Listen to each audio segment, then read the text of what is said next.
अस्सलाम वालेकुम दोस्तों, मैं हूं आपका दोस्त खुर्शीद राजपूत और आज की इस वीडियो में हम बात करने वाले हैं इटली के बारे में कि इस टाइम इटली के हालात कैसे हैं, इधर जो काम की रेशो कितनी है और इसके अलावा कितने लोग हैं जो कि काम कर रहे हैं और कितने लोग हैं जिनको काम नहीं मिल रहा।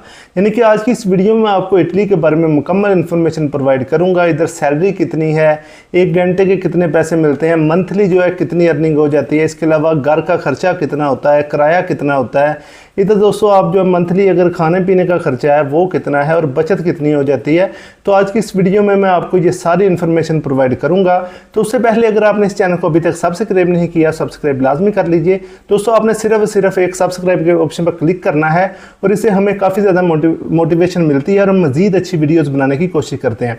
क्योंकि दोस्तों मैं खुद यूरोप में मौजूद हूँ, इसलिए जो है हमारे पास यूरोप की काफ़ी ज़्यादा इन्फॉर्मेशन होती है। जब वीज़े ओपन होते हैं उसके बारे में भी, इसलिए हम इस पर वीडियोज़ अपलोड करते रहते हैं। इस चैनल को सब्सक्राइब लाजमी कर लीजिए।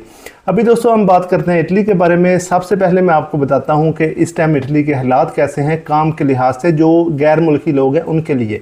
तो दोस्तों इधर काम जो है बहुत ज़्यादा है, वो हिसाब नहीं है जिस तरह लोग बहुत ज़्यादा जो जर्मन में बैठे हुए हैं या स्पेन फ्रांस में बैठे हुए हैं वो कहते हैं कि इटली के हालात ठीक नहीं है, हम इसलिए इटली नहीं जाते।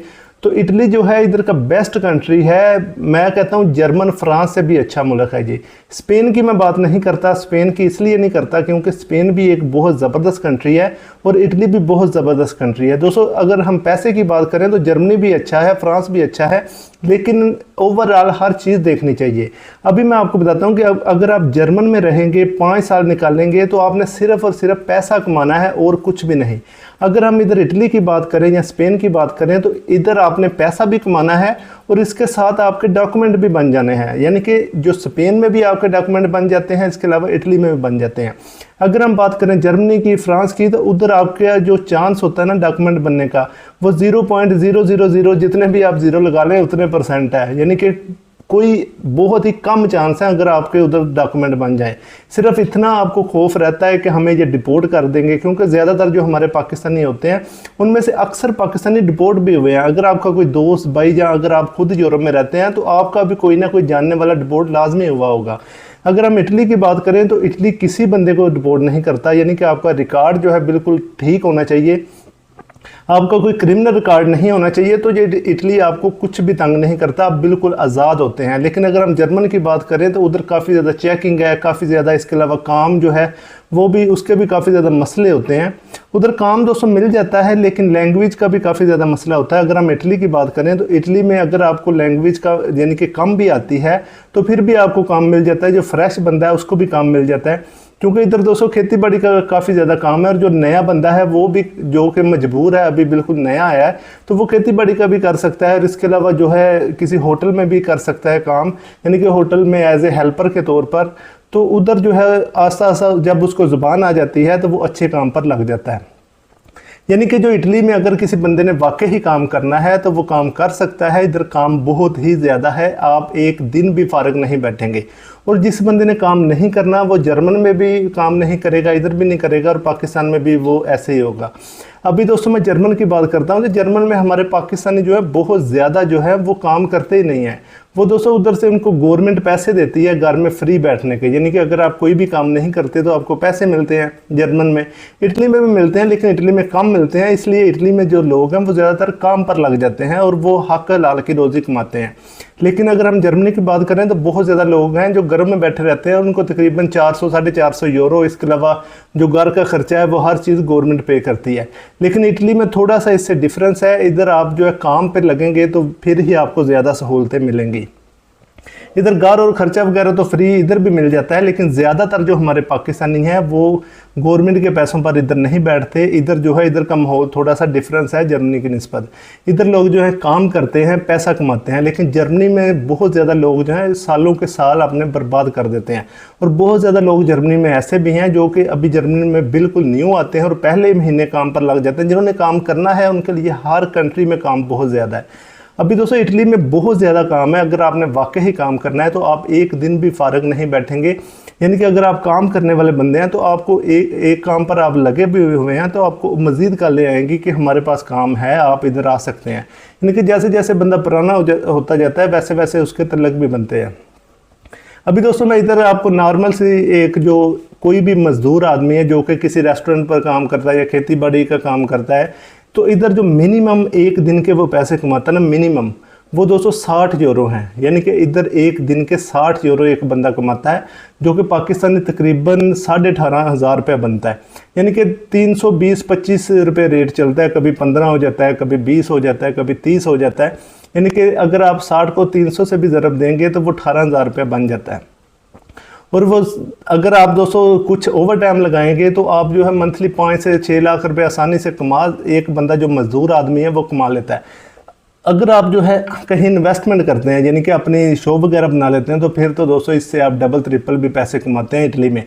अगर दोस्तों आप जो है किसी खेती बाड़ी का काम करते हैं, ज़्यादातर जो है इधर इटली में 6 घंटे काम होता है जो गवर्नमेंट के हिसाब से है। यानी कि 6 घंटे आपने काम करना होता है और उसके तकरीबन 72 यूरो मिलते हैं जो गवर्नमेंट का हिसाब है।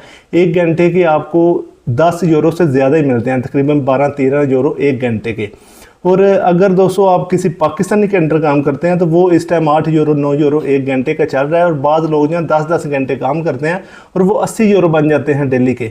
और 80 यूरो तकरीबन पाकिस्तानी जो 200 जो महीने का तकरीबन 2400 यूरो बन जाता है। लेकिन इधर एग्रीकल्चर का जो काम है वो ज़्यादातर उसमें तकरीबन 20 दिन काम होता है, 10 छुट्टियाँ भी हो जाती हैं जब मौसम ख़राब होता है। इसलिए आप वही एवरेज निकलती है 1800-2000 के करीब। और जो 2000 है वो तकरीबन पाकिस्तानी 6 लाख रुपए बनता है। और एक बंदा जो है इधर अपना खर्चा वगैरह निकाल के तकरीबन 205 से 6 4.5 लाख रुपया कमा लेता है। अभी मैं आपको घर का इधर का हिसाब बताता हूँ कि इधर घर का क्या हिसाब है। घर का दोस्तों ये हिसाब है कि एक जो नॉर्मल सा घर है जिसमें तकरीबन 3 कमरे हों वो आपको 350 से 400 यूरो तक मिल जाता है।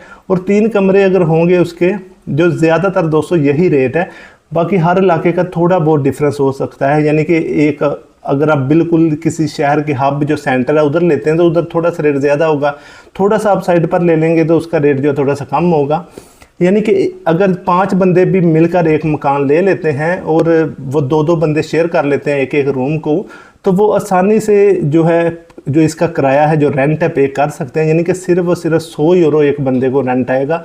इधर दोस्तों नॉर्मली चलता भी ये है, यानी कि अगर आप मिलकर मकान नहीं भी लेते तो आपको हर शहर में मकान मिल जाते हैं। अगर आप किसी भी सिटी में जाते हैं तो उधर बहुत ज़्यादा मकान होते हैं जिधर पहले लोग रह रहे होते हैं और वो आपको 100-120 यूरो मंथली के हिसाब से आपको जो है मकान मिल जाता है। यानी कि एक बंदा जो है उसका किराया जो महीने का वो 100 यूरो और 120 यूरो आप लगा सकते हैं।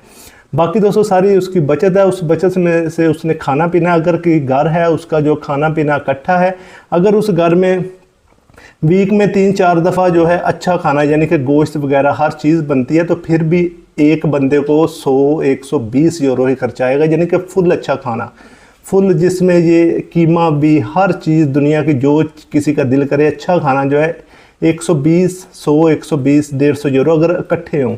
अगर दोस्तों लैदा बनाएंगे तो फिर थोड़ा सा खर्चा बढ़ जाता है। अगर जो है ज़्यादातर जो लोग हैं इधर सऊदीया वाला हिसाब नहीं है, सऊदीया दुबई में ज़्यादातर जो लोग हैं ना वो उधर चावल सब्जियां इस तरह की चीज़ें ज़्यादातर जो है खाते हैं क्योंकि उधर महंगाई काफ़ी ज़्यादा है। इधर जो है खाने पीने की चीज़ें काफ़ी सस्ती हैं। यानी कि आप जितना भी अच्छा खाएंगे आपका 100-120 यूरो खर्चा आएगा अगर आप इकट्ठे हैं तो। अगर दोस्तों आप अलहदा बनाते हैं वो फिर आप पे डिपेंड करता है कि आप किस तरह का खाते हैं। अगर आप फिर भी अच्छा खाएंगे तो मैक्सिमम आपका 150 यूरो जो है खर्चा आ जाएगा। अगर आप जो है वैसे गुजारा करना हो तो आप 50 यूरो में भी महीने का निकाल सकते हैं। यानी कि इटली का ये हिसाब है। बाकी इधर दोस्तों जो तनख्वाहें हैं वो तकरीबन 2000-1800 यूरो जो है नॉर्मल है। और अगर कोई बंदा बिल्कुल फ्रेश है, उसे ज़ुबान भी नहीं आती, अगर वो ज़िम्मेदारी का काम नहीं करता, अगर वो किसी होटल पर लग जाता है तो एज ए हेल्पर तो वो भी 1300, 1400, 1500 से स्टार्ट करते हैं।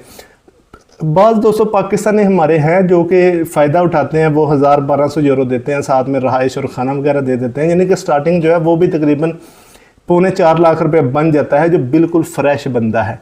तो दोस्तों ये इटली के हालात हैं इस टाइम। अगर आपको किसी भी किस्म की इन्फॉर्मेशन चाहिए इटली के बारे में, यूरोप के बारे में, तो आप नीचे कमेंट कर सकते हैं, हम उसका रिप्लाई देंगे। इसके अलावा आपने नीचे कमेंट करके बताना है कि आप किस सिटी से, किस मुल्क से हमारी वीडियो देख रहे हैं। इससे हमें अंदाज़ा होता है कि हमारे जो व्यूवर्स हैं वो किस जगह से, हम उस हिसाब से वीडियो बनाने की कोशिश करते हैं। अगर दोस्तों इधर के डॉक्यूमेंट की बात की जाए तो इधर डॉक्यूमेंट जो हैं वो मैक्सिमम दोस्तों 3 से 4 साल के अंदर अंदर आपको मिल जाते हैं। लेकिन बाकी कंट्रीज़ हैं ज़्यादातर उधर बहुत ज़्यादा टाइम लग जाता है और बहुत ज़्यादा कम चांसेस होते हैं पेपर मिलने के। यानी कि पेपरों के हिसाब से, डॉक्यूमेंट के हिसाब से भी इटली एक बेहतरीन कंट्री है। बहुत ज़्यादा लोग हैं जो कि इंग्लैंड से, स्पेन से, फ्रांस से, जर्मन से इधर आते हैं डॉक्यूमेंट लेने। दोस्तों बेशुमार लोग हैं जो कि इंग्लैंड से इधर आए हैं इटली में, क्योंकि उनका जो फ्यूचर है वो उनके पास डॉक्यूमेंट होते नहीं हैं। वो हर टाइम रिस्क पर ही लगा होता है कि किसी टाइम भी इनको डिपोर्ट कर दे। डिपोर्ट ना भी करें तो अक्सर उनकी चेकिंग जब होती है वो लीगल नहीं होते तो काफ़ी मसला बनता है। इटली का दोस्तों ये है कि आप पहले दिन ही इधर लीगल हो जाते हैं। जब आप आते हैं, आप इनके कस्तूरे में जाते हैं, इधर एक कस्तूरा होता है, उधर आपने जाना होता है। अगर आप उस पर वीडियो चाहते हैं तो मैंने चैनल पर अपलोड की हुई है, आप वो देख सकते हैं कि इधर असाइलम कैसे होती है, यहाँ पर लीगल कैसे होते हैं। तो अब पहले दिन ही जब आपको बेशक एक खाली वर्का मिल जाए तो आप लीगल हो जाते हैं इटली में। उसके बाद आपको कोई नहीं पूछ सकता, आप बिल्कुल आज़ाद हैं। उससे पहले भी अगर आपको कोई चेकिंग हो तो आप उनको कह सकते हैं कि मैंने असाइलम करवानी है या मैं इधर जो है काम के लिए आया, वो फिर आपको लीगल कर देंगे। इधर कोई बहुत बड़ा मसला नहीं है। लेकिन अगर हम दूसरे जर्मन वगैरह की बात करें तो उधर ये हालात नहीं है, उधर काफ़ी टफ़ हो गए इस टाइम। पहले दोस्तों उधर भी आसानी थी लेकिन अभी उसके हालात काफ़ी टफ़ हैं। तो अगर हम बात करें बिल्कुल फ्रेश बंदे की तो इटली अभी भी सबको वेलकम कर रहा है। ज़्यादातर जो यूट्यूबर ने वीडियोस बनाई हुई हैं कि इटली में असाइलम बंद हो गई या इस तरह का मसला, इस तरह का कोई मसला नहीं है। इटली के हालात इस टाइम बहुत ही अच्छे हैं, कोई मसला नहीं है। जिसने काम करना है उसके लिए बहुत ज़्यादा काम है।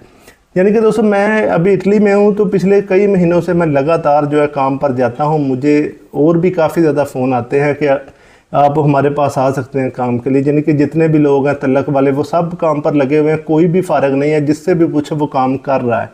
जो बंदा फ़ारग बैठा हुआ है वो अपनी मर्ज़ी से है, यानी कि उसे काम उसने करना ही नहीं है। अगर कोई बंदा काम वाकई करना चाहता है तो उसके लिए काफ़ी ज़्यादा काम है इटली में। इधर कोई किसी किस्म की कोई भी पाबंदी नहीं है, कोई भी मसला नहीं है। तो उम्मीद है आपको आज की वीडियो पसंद आई होगी। अगर आपको ये वीडियो पसंद आती है तो इसे लाइक ज़रूर कीजिए, इसे अपने दोस्तों के साथ भी शेयर कीजिए। तो इंशाल्लाह मैं इस तरह अच्छी वीडियो के साथ हाज़िर होता रहूँगा। तब तक के लिए इजाज़त, अल्लाह हाफ़िज़। दुआ में याद रखिए। पाकिस्तान जिंदाबाद।